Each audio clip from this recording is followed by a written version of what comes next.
തീർച്ചയായും കനത്ത പോളിംഗിന് ശേഷം കേരളത്തിൽ ഏതുതരം തരംഗങ്ങളാണ് ഉണ്ടാവുക എന്നുള്ള പ്രവചനങ്ങളൊക്കെ നിലനിൽക്കുകയാണ്. വോട്ടെല്ലാം പെട്ടിയിലായിരിക്കുന്നത്. തീർച്ചയായും ആശങ്കകൾ, പ്രതീക്ഷകൾ ഒക്കെയായി ഇങ്ങനെ കേരളം പുരോഗമിക്കുന്ന ഘട്ടത്തിൽ നമ്മോടൊപ്പം CP Narayanan, Shri Reji Lukose, A Sajeevan, BRM Shafeer, Sivankutty എന്നിവരാണ് വിവിധ രാഷ്ട്രീയ കക്ഷികളെ പ്രതിനിധീകരിച്ച് നമ്മോടൊപ്പം ചർച്ചയിലുള്ളത്. ശിവൻകുട്ടി, BJP പ്രതിനിധി കൂടിയായ ശിവൻകുട്ടിക്ക് പോകണം എന്നതുകൊണ്ട് താങ്കളിലേക്ക് എത്താം ഒടുവിൽ. അതായത് ശിവൻകുട്ടി,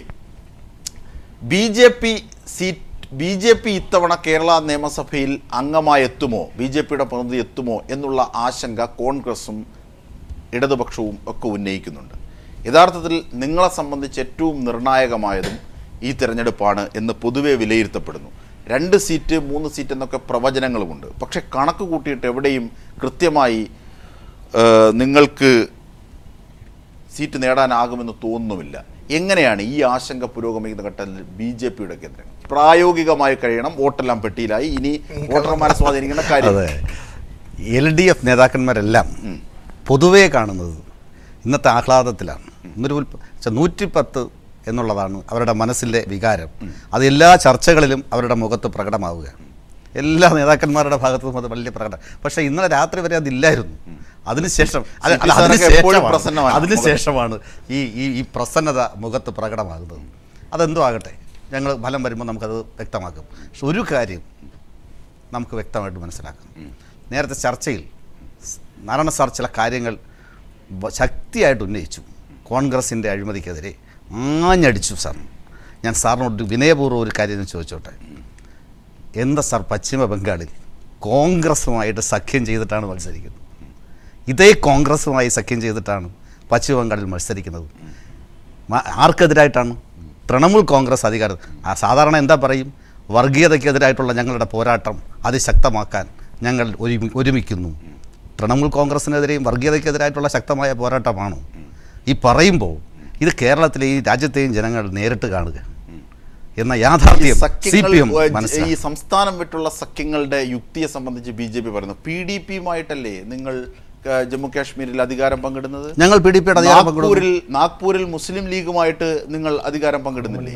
ഞങ്ങൾക്ക്, ഞാൻ വളരെ വ്യക്തമായി പറയട്ടെ, ഇങ്ങനെ കാലാവസ്ഥ മാറുമ്പോഴുള്ള അതാത് കാലാവസ്ഥ ഉപയോഗിക്കുന്നത് ഇടതുപക്ഷം മാത്രമാണ്. ഞങ്ങൾ പറഞ്ഞോട്ടെ, ദേശീയ ജനാധിപത്യ സഖ്യം ആണ് ഈ സഖ്യം ചർച്ച നടത്തി കാര്യങ്ങൾ ചെയ്തത്. അതിൽ BJP മുഖ്യ രാഷ്ട്രീയ പ്രസ്ഥാനം. ഞങ്ങൾ ചർച്ച നടത്തിയിട്ടില്ല എന്ന് പറഞ്ഞിട്ടില്ലല്ലോ. ഞങ്ങൾ നാഗപ്പൂരിലായിരുന്നാലും ജമ്മു കാശ്മീരിൽ ഞങ്ങൾക്ക് പുതിയ ഭരണ നേതൃത്വമാണ്. ഞങ്ങൾക്ക് പുതിയ എൻട്രൻസ് ആണ് ജമ്മു കാശ്മീരിൽ. ഞങ്ങൾക്ക് ഭരിക്കണം ജമ്മു കാശ്മീർ. ഞാൻ ചോദിച്ചോട്ടെ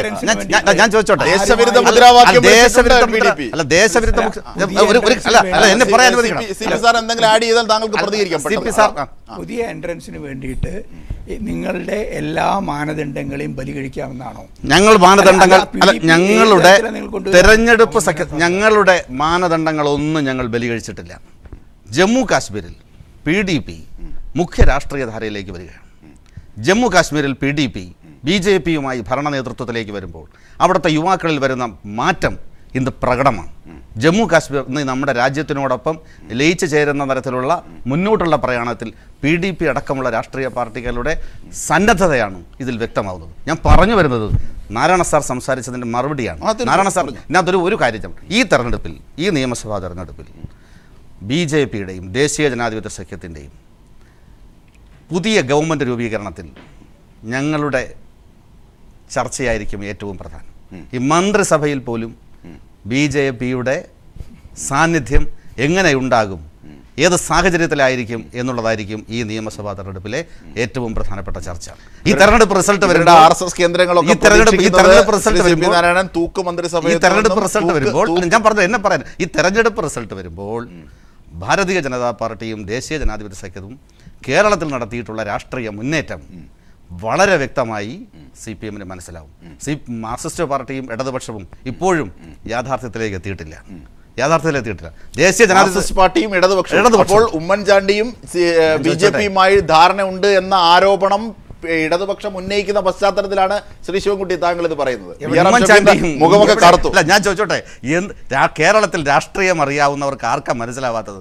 ഉമ്മൻചാണ്ടിയും കോൺഗ്രസും ഇന്ത്യയിലെ കോൺഗ്രസ് മുക്ത ഭാരതം, അതാണ് ഭാരതീയ ജനതാ പാർട്ടിയുടെ മുദ്രാവാക്യം. കോൺഗ്രസ് മുക്ത ഭാരതം, അതാണ് അമിത്ഷാ രാജ്യത്തെ ജനങ്ങളോട് മുമ്പിൽ വച്ചിരിക്കുന്ന മുദ്രാവാക്യം. അല്ലാതെ CPM-നെ പോലെ ഞങ്ങൾ പശ്ചിമ ബംഗാളിൽ പോയി സഖ്യം ഉണ്ടാക്കി കേരളത്തിൽ വന്നിട്ട് ഞങ്ങൾ ഇങ്ങനെ പറയുന്നതല്ല. ഇവിടെ ഞങ്ങൾ വളരെ വ്യക്തമായ ജനങ്ങളുടെ മുമ്പ് പറഞ്ഞിട്ടുണ്ട്, കോൺഗ്രസ് മുക്ത ഭാരതമാണ് ഭാരതീയ ജനതാ പാർട്ടിയുടെ ലക്ഷ്യം. ആ ലക്ഷ്യത്തിലേക്ക് ഞങ്ങൾ മുന്നേറിക്കൊണ്ടിരിക്കുകയാണ്. ഇവിടെ കോൺഗ്രസിനെ രക്ഷിക്കാൻ CPM കിണഞ്ഞു പരിശ്രമിക്കുക. അതാണ് പശ്ചിമ ബംഗാളിൽ കാണുന്നത്. ഓക്കെ, ശരി. ശ്രീ CP നാരായണൻ, പെട്ടെന്നൊരു മറുപടി. ഈ പറഞ്ഞ അവസാനത്തെ വാചകം, ഇവിടെ കോൺഗ്രസിനെ രക്ഷിക്കാൻ പശ്ചിമ ബംഗാളിൽ കൂട്ടുകൂടുകയാണെന്ന്.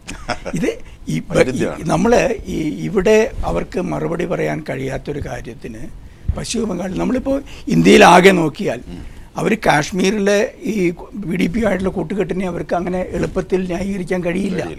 അവസരവാദപരമായിട്ട് അല്ല, അധികാരത്തിൽ കയറുക എന്ന ഏക ലക്ഷ്യത്തോടെ ആണ് അവർ വന്നിട്ടുള്ളത്. ഈ അവിടുത്തെ ഈ വിവിധ പാർട്ടികൾ, കാശ്മീരിലെ വിവിധ പാർട്ടികളായിട്ട് നോക്കുമ്പോൾ ഏറ്റവും എക്സ്ട്രീം വ്യൂ എടുക്കുന്ന, ഏറ്റവും പാകിസ്ഥാനോട് ഏറ്റവും അനുകൂലമായ നിലപാടെടുക്കുന്നു എന്ന് മുമ്പ് ഈ ഐക്യം വരുന്നതിന് മുമ്പേ BJP ആക്ഷേപിച്ചിട്ടുള്ള കക്ഷിയാണ് PDP. പക്ഷേ ദേശവിരുദ്ധത. ദേശവിരുദ്ധത.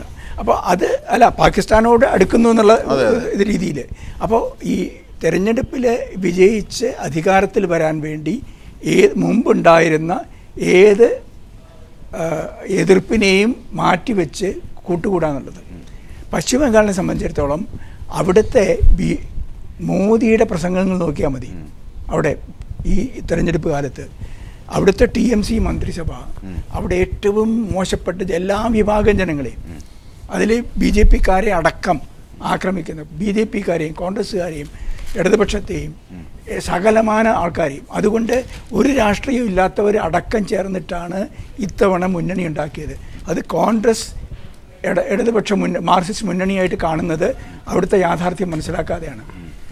അത് വിപുലമായ ഒരു ജനപക്ഷ മുന്നണിയായിട്ടാണ് അവിടെ ഉണ്ടായിട്ടുള്ളത്. രാഷ്ട്രീയ പാർട്ടികൾ താഴെ നിന്ന് വന്ന ഒരു ഐക്യത്തിൻ്റെ അടിസ്ഥാനത്തിൽ ഉണ്ടായ ഒരു മുന്നണിയാണ്. ഞങ്ങളതിൽ കോൺഗ്രസുമായിട്ട് കൂട്ടുകൂടുന്നതിനെ പറ്റി ഞങ്ങൾക്കുള്ള ഈ റിസർവേഷൻ, ഞങ്ങളുടെ അഭിപ്രായ വ്യത്യാസം ഞങ്ങൾ പറഞ്ഞിട്ടുണ്ട്. അതവിടെ ഇരിക്കട്ടെ. അഭിപ്രായ വ്യത്യാസമുണ്ട്. പാർട്ടിയുടെ രാഹുൽ ഗാന്ധിയും സൂര്യകാന്ത് മിശ്രയും ഒരേ അവരുടെ ജനറൽ സെക്രട്ടറി തന്നെ അതേ സംബന്ധിച്ച് പറഞ്ഞിട്ടുണ്ട്. ഉയർത്തി കാണിച്ചിട്ട് പറയാ, ആദ്യമായി ഞാൻ കോൺഗ്രസ് വോട്ട് ചെയ്തു. CP പറയുന്നത് കേൾക്കൊണ്ട് ഞാൻ ഇടപെട്ടെന്നുള്ള തോളിൽ ഒരു അജിംഷ ഒരു കാര്യം മനസ്സിലാക്കിയോ, എവർ തകർന്നടിഞ്ഞു. എവരുടെ പിന്നെ അവരുടെ ഓഫീസുകൾ ഒന്നടങ്കം ഓഫീസ് സെക്രട്ടറി ഉൾപ്പെടെ BJP-യിലേക്ക് പോയി പല ജില്ലകളിലും. ഇവരെ അവിടെ നിന്ന് അടിച്ചോടിച്ചു. ജനാധിപത്യ ധ്വംസനം ഏറ്റവും അവസാനം ഈ തൃണമൂലൊക്കെ ഞങ്ങൾ ഇത് പോയല്ലോ, എത്ര കാലമായി, 98-ൽ പോയത്. അതിനുശേഷം CPM-ന്റെ ആളുകൾക്ക് കുടിയേറ്റം നടത്തിക്കൊണ്ടിരിക്കുന്ന CPM-ന്റെ ആളുകൾക്ക് തിരിച്ചു വരാൻ, അവന്റെ നാടുകളിൽ രാഷ്ട്രീയം നടത്താൻ ഞങ്ങൾ ഊന്നുപിടിയായി. അരിവാൾ ചുറ്റിക നക്ഷത്രമല്ല ഇപ്പോ, അരിവാൾ കൈപ്പത്തി നക്ഷത്രം. ലോകം മുഴുവൻ കാണുന്ന കാര്യമാണ്. ഇതിനകത്ത് വളരെ പ്രധാനമായി മാൽഡ ജില്ലയിലൊക്കെ ഞങ്ങളുടെ തണലിലാണ് അടി കിട്ടാതെ രക്ഷപ്പെടുന്നത്. മാൽഡ ജില്ലയിൽ അസിം ഖാൻ ചൗധരി ഉൾപ്പെടെയുള്ള ഞങ്ങളുടെ നേതാക്കന്മാരുടെ തണലിലാണ് ആ പാവങ്ങൾ അവിടെ നിന്ന് അടി കിട്ടാതെ രക്ഷപ്പെടുന്നത്. പലരും ഇപ്പൊ തിരിച്ചു വന്നു കേട്ടോ. കേരളത്തിൽ ഉൾപ്പെടെയുള്ള പല CPM ലോക്കൽ കമ്മിറ്റി സെക്രട്ടറിമാർ ഉൾപ്പെടെയുള്ളവർ ഇപ്പോൾ പശ്ചിമ ബംഗാളിൽ തിരിച്ചു വന്നിട്ടുണ്ട്.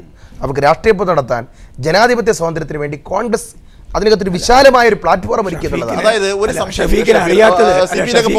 സംശയം, അതായത് CP കൂടി അതിന് മറുപടി, അതായത് ഈ തൃണമൂൽ കോൺഗ്രസിനെ അതിജീവിക്കാൻ CPM-മായി കൂട്ടുകൂടുന്ന കോൺഗ്രസിന്റെ മനോഭാവത്തെ അങ്ങനെയല്ല. അവിടെ തൃണമൂൽ കോൺഗ്രസ് ഒരു പഴയ ഒരു കോൺഗ്രസ്സുകാരിയാണ് മമത എന്ന് ഒഴിച്ചാൽ അവർ കോൺഗ്രസ് വിട്ടതിന് ശേഷം അവരുടെ മനോഭാവം മാറി.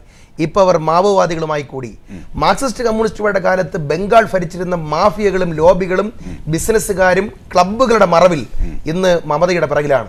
ഏറ്റവും അവസാനം അവിടുത്തെ സകലമാന മാഫിയകളും സകലമാന അരാജക സൃഷ്ടികളും സകലമാന പിന്നെ ഈ രാഷ്ട്രത്തിനെതിരായി പ്രവർത്തിക്കുന്നവരും ഇന്ന് മമതയുടെ പിന്നിലാണ്.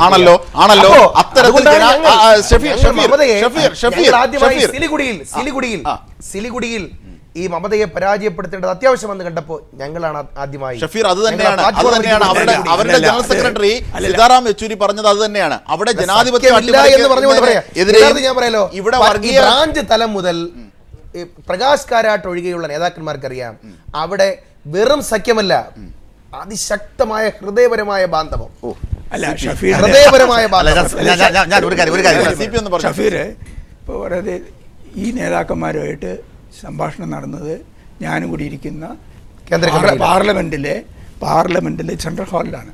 ഇവരുടെ അവിടുത്തെ സംസ്ഥാന നേതാവ് അടക്കം പലരും വന്ന് ഞങ്ങളോട് സംസാരിക്കാറുണ്ട്, ഞങ്ങളുടെ നേതാക്കന്മാരോട്. അവിടെ കോൺഗ്രസ്സിന് രക്ഷയില്ലാതെ, കോൺഗ്രസ്സിന് എത്ര സീറ്റ് കഴിഞ്ഞ അസംബ്ലിയിലുണ്ട് എന്നുള്ളത് അറിയാം, അവർക്ക് എത്ര ശതമാനം വോട്ട് കിട്ടുന്നു. ഷഫീർ പറയുമ്പോൾ ഇത് ഞാനും എൻ്റെ ഏമാനും കൂടി ഇത്ര 35 എന്ന് പറഞ്ഞ പോലെയാണ് കോൺഗ്രസിൻ്റെ സ്ഥിതി.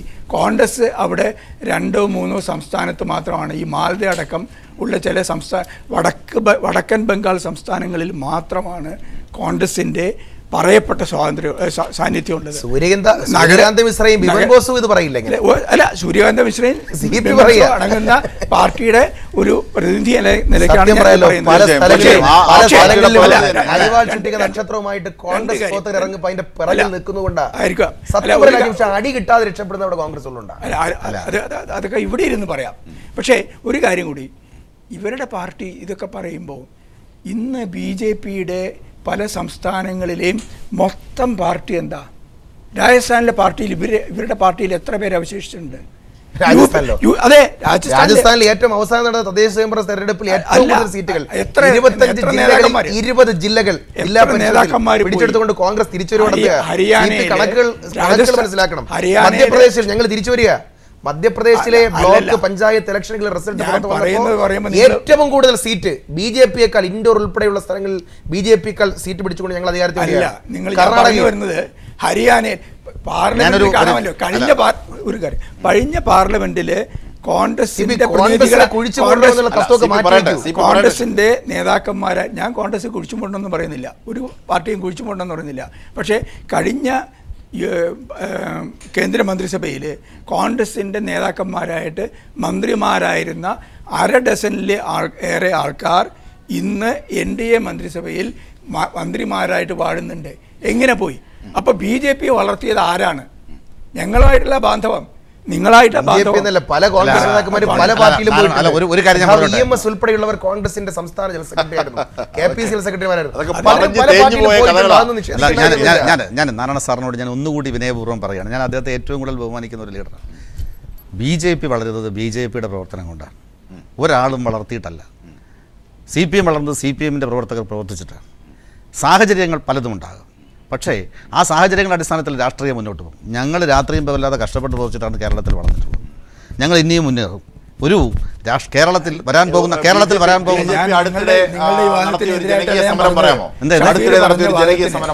BJP സോളാർ കേസിന് തൊട്ട് മുമ്പ് കേരള സമൂഹത്തെ നേരിടുന്ന ഏതെങ്കിലും ഒരു ജനകീയ സമരം നടത്തിയിട്ടുണ്ടോ? ഇടതുപക്ഷത്തിനും കോൺഗ്രസിനും പറയാനുണ്ട്. ഇടതുപക്ഷം അവിടെ വ്യക്തമാവണം. UDFനെതിരെ കേരളത്തിൽ കഴിഞ്ഞ 5 വർഷം നിശബ്ദ രാഷ്ട്രീയം നടത്തിയ മുന്നണിയാണ് LDF. ഞാൻ ചോദിച്ചോട്ടെ, നിയമസഭയ്ക്ക് അകത്തും പുറത്തും ഒത്തുതീർപ്പ് രാഷ്ട്രീയം ഞാൻ ചോദിച്ചോട്ടെ, അതിന്റെ റിസൾട്ടാണ് ഇതാ കേരളത്തിൽ വരാൻ പോകുന്നത്. വളരെ വ്യക്തമായി ഞങ്ങൾ പറയുകയാണ്, ഇക്കാര്യത്തിൽ വളരെ വ്യക്തമായി കേരളത്തിൽ നേട്ടം ഉണ്ടാക്കാൻ പോകുന്ന ഒരു രാഷ്ട്രീയ പ്രസ്ഥാനം അത് BJP. ഞാൻ പറഞ്ഞോട്ടെ, പ്രവചിക്കുന്നതല്ലോ. കേരളത്തിൽ മുന്നേറ്റം ഉണ്ടാക്കുന്ന ഒരു രാഷ്ട്രീയ പാർട്ടി അത് BJPയും ദേശീയ ജനാധിപത്യ സഖ്യവും. എണ്ണത്തിന്റെ കാര്യം പറയട്ടെ, ഞാൻ പറഞ്ഞോട്ടെ, കേരളത്തിൽ ഒരു പുതിയ മുന്നണിക്ക് ഞങ്ങൾ നേതൃത്വം കൊടുക്കുകയാണ്. LDFും UDFും മാത്രമുണ്ടായിരുന്ന കേരളത്തിൽ ദേശീയ ജനാധിപത്യ സഖ്യം എന്നൊരു പുതിയ രാഷ്ട്രീയ മുന്നണിക്ക് ഞങ്ങൾ നേതൃത്വം കൊടുക്കുകയാണ്. ആ നേതൃത്വം കൊടുക്കുന്ന അല്ല, അത് വരട്ടെ. ഞാൻ പറഞ്ഞല്ലോ ഇവിടെ കണക്ക് കൂട്ടുന്ന മഞ്ചേശ്വരവും ആറന്മുളയും നിയമമല്ല. കണക്കുകൂട്ടലുകൾക്കപ്പുറം CPMന്റെ കണക്കുകൂട്ടൽ തെറ്റും. ഞാൻ പറഞ്ഞോട്ടെ എക്സിറ്റ് പോളുകളുടെ ഫലം വന്നപ്പോൾ ഒരു ആഹ്ലാദമുണ്ട്, ഞാൻ എല്ലാം നിഷേധിക്കുന്നില്ല. CPM ഔദ്യോഗികമായി ഇതുവരെയും പറഞ്ഞതായിട്ട് ഞാൻ ഒരിടത്തും കണ്ടില്ല. ഞങ്ങൾ അധികാരത്തിലേക്ക് വരാൻ പോവുകയാണ്. ജനറലി പറഞ്ഞിട്ടുണ്ട്, അത് വേറെ കാര്യം. പക്ഷെ CPM ഔദ്യോഗികമായി ഇതുവരെ പറഞ്ഞിട്ടില്ല. ഞാൻ ഒരിടത്തും കണ്ടിട്ടില്ല. ഞാൻ ചോദിച്ചോട്ടെ, ഞാൻ ഇതുവരെ കണ്ടില്ല. വേറൊരു കാര്യം കൂടെ, PDP അടക്കമുള്ള രാഷ്ട്രീയ പാർട്ടിയെക്കുറിച്ച് സാർ സംസാരിച്ചു. കോൺഗ്രസ് സഖ്യം ചെയ്തിട്ടുണ്ട്, CPM സഖ്യം ചെയ്തിട്ടുണ്ട്. ഞങ്ങളെ സംബന്ധിച്ചിടത്തോളം ഇന്ത്യ എന്ന് പറയുന്ന ഒരു രാജ്യത്ത് മുഖ്യധാര രാഷ്ട്രീയ പ്രസ്ഥാനങ്ങളുമായിട്ട് എല്ലാവരുമായിട്ട് സഹകരിക്കുന്നതിന് ഞങ്ങൾക്ക് ഒരു അഭിപ്രായ വ്യത്യാസം. കേരള രാഷ്ട്രീയത്തിൽ വരാൻ പോകുന്ന മാറ്റം ഈ തെരഞ്ഞെടുപ്പ് കഴിയുമ്പോൾ കേരള രാഷ്ട്രീയത്തിൽ വരാൻ പോകുന്ന മാറ്റം LDFിലും UDFിലും നിന്നിട്ടുള്ള നിരവധി കക്ഷികൾ ഭാരതീയ ജനതാ പാർട്ടിയോടെ പാണ്ടിച്ചേരും. ഇന്ന് 16% വോട്ട് കഴിഞ്ഞ പഞ്ചായത്ത് തെരഞ്ഞെടുപ്പിൽ BJPക്ക് ലഭിച്ചുവെങ്കിൽ ഇത് വരാൻ പോകുന്ന ഈ തെരഞ്ഞെടുപ്പിൽ കിട്ടാൻ പോകുന്ന BJPയുടെ മുന്നേറ്റം കേരള രാഷ്ട്രീയത്തിൽ ഒരു പുതിയ മാറ്റത്തിനും വഴിത്തിരിവിനും നേതൃത്വം കൊടുക്കുവാനുള്ള ഒക്കെ ഉഴുതി പറിച്ച മണ്ണ ശ്രീ ശിവൻകുട്ടി. നമുക്ക് പോകാം, ചർച്ച തുടരാം. റജി ലൂക്കോസിലേക്ക് വരാം. താങ്കൾ കൈവക്കുന്നു എന്നറിയാം, പക്ഷെ അനിവാര്യമായ ഒരു ഇടവേള ആവശ്യമായതുകൊണ്ട് തീർച്ചയായും ചർച്ച തുടരുമ്പോൾ ശ്രീ റജി ലൂക്കോസിലേക്ക്. ശ്രീ റജി ലൂക്കോസ്, ഇവർ വളരെ വൈദഗ്ധ്യത്തോടു കൂടി ദേശീയ രാഷ്ട്രീയത്തിലേക്ക് ഗോൾ തട്ടി, പക്ഷെ നമുക്ക് കേരളത്തിലേക്ക് തന്നെ എത്തിയേ മതിയാകൂ. കേരളത്തിൻ്റെ നിയമസഭാ പശ്ചാത്തലത്തിൽ പരിശോധിക്കുമ്പോൾ യഥാർത്ഥത്തിൽ 2 ഭീഷണികളാണ് മുമ്പോട്ടെത്തുന്നത്. ഒന്ന്, ഇടതുപക്ഷം മുമ്പോട്ട് വെക്കുന്ന 2 കാര്യങ്ങൾ. ഒന്ന്, അഴിമതി ഭരണത്തെ തൂത്തെറിയുക, ജനകീയമായ ചില സംസ്ഥാപനം സാധ്യമാക്കുക. 2, വർഗീയ ശക്തികളെ ഒറ്റപ്പെടുത്തുക എന്നുള്ളത്. BJPയുടെ സാന്നിധ്യം, ഒരുപക്ഷെ കോൺഗ്രസ് ഭരണ തുടർച്ചയും വികസനവും ഒക്കെ പറയുമ്പോൾ ഈ 2 ഭീഷണികളാണ് ഈ നിയമസഭാ തെരഞ്ഞെടുപ്പിൽ സാധാരണ നിന്ന് വ്യത്യസ്തമായി നിൽക്കുന്നത്. അങ്ങനെയാണെങ്കിൽ റജി ലൂക്കോസ്.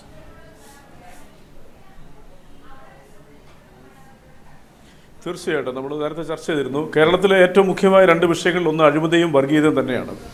അത് BJP മുന്നോട്ട് വെക്കുന്ന വർഗീയതയായാലും ഭരണത്തിൽ 2ാം ഊഴം ലഭിക്കാനായി ബഹുമാനപ്പെട്ട മുഖ്യമന്ത്രി ഉമ്മൻചാണ്ടിയുടെ നേതൃത്വത്തിൽ കേരള ജനതയുടെ അടുത്ത് അവർ തന്ത്രപരമായി പ്രയോഗിച്ചൊരു വർഗീയതയാണെങ്കിലും അത് ഈ 2 കാര്യങ്ങളുമാണ് ഈ നിയമസഭാ ഇലക്ഷനിൽ കേരളത്തിലെ ജനങ്ങൾ ചർച്ച ചെയ്തത്. പിന്നെ നേരത്തെ BJPയുടെ വക്താവ് പറഞ്ഞൊരു കാര്യത്തിന് മറുപടി എന്നെ അനുവദിക്കണം. അതായത് കേന്ദ്ര ഗവൺമെൻറ് കേന്ദ്രത്തിൽ 2 വർഷം ആയിട്ട് ഭരിച്ചുകൊണ്ടിരിക്കുന്ന കേന്ദ്ര ഗവൺമെൻറ് ഇന്ത്യൻ ജനതയ്ക്കും കേരളത്തിലെ ജനതയ്ക്കും നൽകിയിരിക്കുന്ന ഒരു ഭീതിജനകമായ സന്ദേശമുണ്ട്. അതായത് ഇവിടുത്തെ ന്യൂനപക്ഷങ്ങൾ ഈ ഇന്ത്യയിൽ സുരക്ഷിതരല്ല എന്നുള്ളൊരു ഭീതി അത് ഇന്ത്യ മുഴുവനും ഒപ്പം കേരളത്തിലുമുണ്ട്. നമുക്കറിയാം എത്രയോ അനുഭവങ്ങൾ. അവർക്കെതിരെ പ്രതികരിക്കുന്ന സാഹിത്യ സാംസ്കാരിക മേഖലയിലുള്ളവരെ കൊല ചെയ്യുക, പിന്നെ ബീഫ് പോലെയുള്ള വസ്തുക്കൾ ഭക്ഷിക്കുന്നവരെ വീട് കയറി ആക്രമിച്ച് കൊല്ലുക, 2 കുഞ്ഞുങ്ങളെ ഹരിയാനയിൽ ചുട്ടരിയുക, UPയിൽ ഒരു പാവപ്പെട്ട ജവാന്റെ പിതാവിനെ അവർ തല്ലിക്കൊല്ലുക. ഇതെല്ലാം ഇന്ത്യൻ ജനതയുടെ അടുത്ത് അവർ നൽകിയിരിക്കുന്ന സന്ദേശങ്ങൾ സനാതനത്തിലും അല്ലെങ്കിൽ ഏകത്വത്തിലും വിശ്വസിക്കുന്ന ഈ ഭാരത സംസ്കാരത്തിന് നേരെ എതിരാണ്. അതിൻ്റെ ഒരു പ്രതിഫലനം കേരള രാഷ്ട്രീയത്തിൽ ഉണ്ടാകും എന്നുള്ള കാര്യത്തിൽ യാതൊരു സംശയവുമില്ല.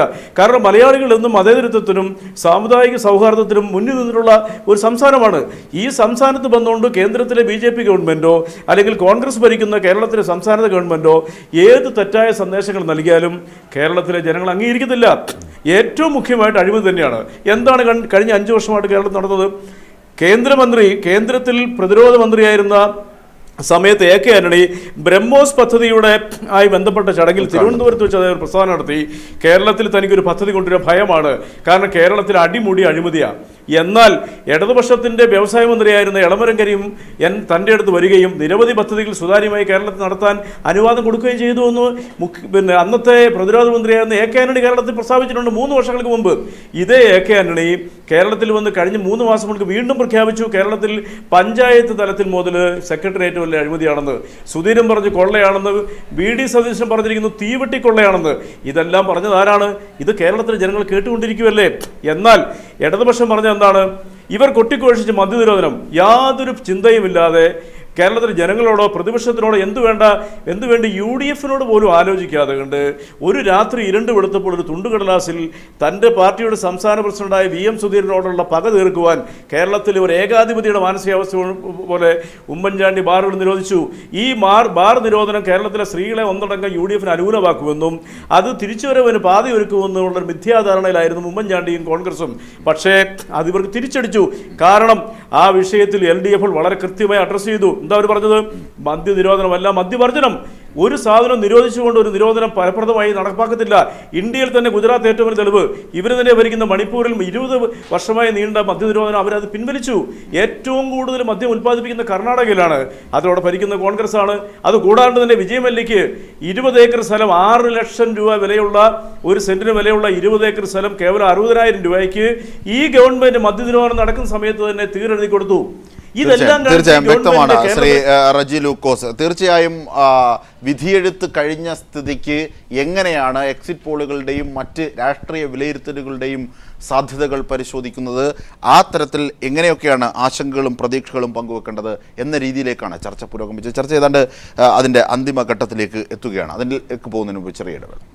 തീർച്ചയായും ചർച്ച തുടരുമ്പോൾ അവസാനമായി CP, അതായത് ഒരു വർഗീയതയുമായി ബന്ധപ്പെട്ടൊരു പുതിയ കക്ഷിയുടെ പ്രവേശനം, അല്ലെങ്കിൽ അഴിമതി വിരുദ്ധമായ സമീപനം, ആൻറ്റി ഇൻകംബൻസി ഫാക്ടറിൻ്റെ ആൾട്ടർനേറ്റ് സ്വഭാവം, ഇതൊക്കെ പരിശോധിക്കണം, അതൊക്കെ ജനങ്ങൾക്ക് വിടുക. തീർച്ചയായും അരുവിക്കര വരെ വിജയിച്ചു നിന്ന പല തന്ത്രങ്ങളും തുടർന്നും നടത്താനാകും എന്നത് തദ്ദേശ സ്വയംഭരണ തെരഞ്ഞെടുപ്പിൽ ഉമ്മൻചാണ്ടിക്ക് പരാജിതമായി. ആ ഘട്ടത്തിൽ ഉള്ള പ്രതീക്ഷകളാണോ, കണക്കുകൾ എന്നതിനപ്പുറത്തേക്ക് ഈ വോട്ടിനെ സംബന്ധിച്ച്, ഇപ്പോൾ പെട്ടിയിലിരിക്കുന്ന വോട്ടിനെ സംബന്ധിച്ചുള്ള ഇടതുപക്ഷത്തിൻ്റെ വിലയിരുത്തൽ?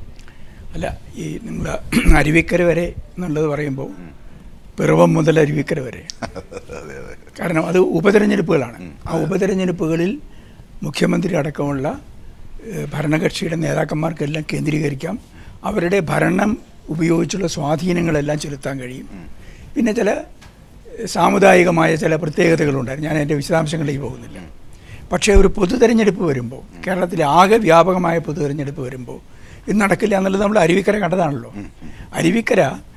അരുവിക്കര പഞ്ചായത്ത് ഒഴിച്ച് ബാക്കി എല്ലാ സ്ഥലത്തും അവർ UDF ലീഡ് നേടിയപ്പോൾ അരുവിക്കര മാത്രം അവർക്ക് കിട്ടുന്ന ഒരു സ്ഥിതി വന്നു. ബാക്കി എല്ലാ സ്ഥലത്തും LDF ലീഡ് ചെയ്യുന്നത്.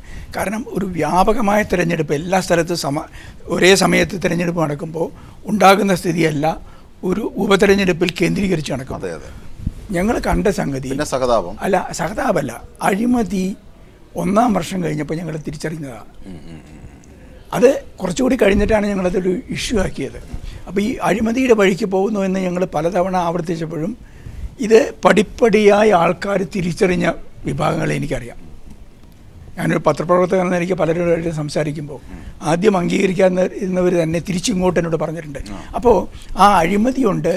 അതേപോലെ ഈ അഴിമതിയെ മൂടി വയ്ക്കാൻ വേണ്ടി സാമുദായികമായ സ്വാധീനങ്ങളെ ഉപയോഗിക്കുന്നുണ്ട്. അത് എത്രത്തോളം പോയി, ചില കാര്യങ്ങളിൽ BJP വരെ ആയിട്ട് അണ്ടർസ്റ്റാൻഡിംഗ് ഉണ്ടാക്കുന്ന റൈറ്റ് ഇടതുപക്ഷത്തിന്റെ കറക്റ്റ് പൊളിറ്റിക്സ് തന്നെയാണ്. ഷഫീർ, ഒരു 10 സെക്കൻഡിൽ, ഒരുപക്ഷെ കടുംവെട്ട് മന്ത്രിസഭാ യോഗം എന്ന് പറഞ്ഞതിൽ വരെ ഈ ആരോപണം നിലനിൽക്കുന്നതിൽ നിങ്ങൾ ഉത്സുകത കാട്ടിയത് അടക്കം ജനങ്ങൾ കണ്ടു. തീർച്ചയായും പ്രതീക്ഷ 10 സെക്കൻഡ്. 100 രൂപ കൈക്കൂലി വാങ്ങുന്ന വില്ലേജ് ഓഫീസർ പോലും അഴിമതിക്കെതിരെ ഗിർവാണം മുഴക്കുന്ന കാലഘട്ടത്തിലാണ് നമ്മൾ മുന്നോട്ട് പോകുന്നത്. എല്ലാം ജനങ്ങൾക്കറിയാം. മുമ്പ് കാലത്ത് എന്ത് ചെയ്തു, ഇപ്പോഴും ചെയ്തു. ഏറ്റവും അവസാനം ഇറക്കിയ ഇത് അഴിമതി എന്നൊരു വിഷയമായില്ല, പക്ഷെ അവസാനം ഈ ന്യൂനപക്ഷങ്ങളെ സംബന്ധിച്ചൊരു വിഷു. പക്ഷെ അവർ കണ്ണൂരിൽ പറഞ്ഞില്ല, അരികിൽ ഷുക്കൂർ ഉണ്ടായിരുന്നു. അവിടെ അവർ തലശ്ശേരിയിൽ അത് പറഞ്ഞില്ല, ഫസൽ ഉണ്ടായിരുന്നു. കാസർഗോഡ് അത് പറഞ്ഞില്ല, അത് ജബ്ബാർ ഉണ്ടായിരുന്നു. ഏറ്റവും അവസാനം ഇങ്ങോട്ടുള്ള സ്ഥലങ്ങളിൽ ഇങ്ങോട്ട് വന്നപ്പോൾ അവർ BJPയുമായിട്ട് ബാന്ധവമെന്ന് പറഞ്ഞു. പക്ഷേ ഏത് മണ്ഡലത്തിൽ ആരുമായി പറഞ്ഞില്ല. പക്ഷെ ഞങ്ങൾ ഇപ്പോഴും പറയുന്നു, വികസനത്തെ സംബന്ധിച്ച് ഞങ്ങളൊരു കാഴ്ചപ്പാട് അവതരിപ്പിച്ചു. നിഷേധിക്കാൻ കഴിഞ്ഞില്ലല്ലോ. കാരുണ്യത്തിൻ്റെയും ജനങ്ങളുമായി ബന്ധപ്പെടുന്നതിനെ കുറിച്ച് ഞങ്ങൾ സംസാരിച്ചു, നിഷേധിച്ചില്ലല്ലോ.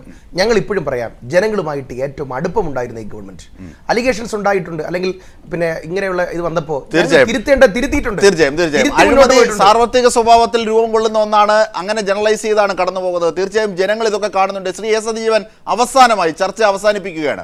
അവസാനമായി ഈ മുന്നണികൾ ഇങ്ങനെയൊക്കെ പറയുമ്പോൾ എങ്ങനെ?